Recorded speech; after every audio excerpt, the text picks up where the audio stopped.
तो जिस प्रभु के वही सृष्टि चलाए।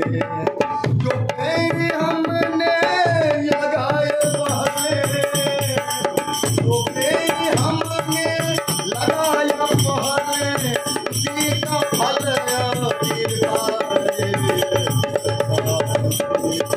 वो जिस प्रभु के वही सृष्टि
चला रहे।